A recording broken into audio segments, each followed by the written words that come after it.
My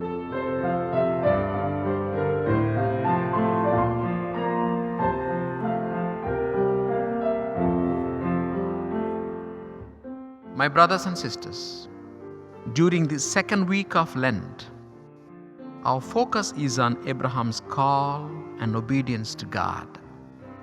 One of the most prominent characters in the Old Testament of the Holy Bible is Abraham. He was one of the three sons of Terah who lived in Ur, in the region of Sumer, southern Mesopotamia, modern-day Iraq.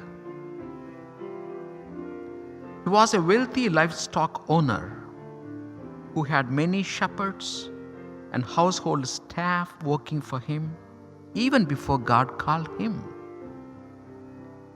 He worked extremely hard for his wealth. God called Abram at Haran to leave the land, relatives, the property, and the people, that is, his servants, hired workers he made at Haran, to a place that God would show him. Abram left his country, his house, relatives, and the property he made at Haran, and started the journey not knowing the destiny. We all know that this place indeed is the land of Canaan, but Abram never knew this. Unaware of this, he traveled almost 1,500 miles, that is about half the width of the United States, all the time living in tents. In the letter written to the Hebrews, chapter 11, verse 8, we read, "By faith, Abraham obeyed when he was called to go out to a place that he was to receive as an inheritance. He went out, not knowing where he was to go." Abram was 75 years old when he was promised children. He became a father at 86, and his true descendant Isaac was born at his ripe age of 100. All these years he never doubted God and his plans for him.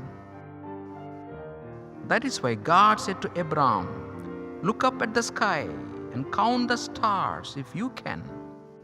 Just so shall your descendants be." There was another promise he made to Abram. "To your descendants I give this land, from the valley of Egypt to the great river, the Euphrates." God fulfilled these two promises that he made to Abram. Prior to entering the land of Canaan, Moses said, "The Lord your God has made you numerous, and now you are as numerous as the stars of the heavens." Deuteronomy, 1st chapter, 10th verse. Secondly, God gave all the land he promised to Abram, and we find this in the words of Joshua. "And so the Lord gave Israel the entire land he had sworn to their ancestors he would give them. The Lord gave them peace on every side, just as he had promised their ancestors." Through his faith, Abram became a blessing to all the people. God named Abram as Abraham, meaning father of a multitude. The test. God tested Abraham's obedience in him, and it was the most difficult test in his lifetime. Abraham loved Isaac, the son of his old age, a very special son. God said to Abraham, "Go to the land of Moriah and there offer Isaac as a burnt offering." Abraham lived in Beersheba, more than 40 miles from Moriah. Abraham loved Isaac deeply, but his love did not become worship. However, at this command, we can imagine the thoughts that must have raced through Abraham's mind. How can the promise be fulfilled if Isaac is dead? Would this not be a murder? How will it look to Sarah, his servants, and others. Even so, his obedience was absolute. Abraham shows no hesitation in obeying God's order. He does not try to stall, but instead he rose early in the morning, saddled his donkey, took his son with him, and reached Moriah on the third day. Reaching the place of which God had told him, he was ready to slaughter his own son. Here, God's angels stopped him from this. Abraham passed the test. God blessed him and his descendants.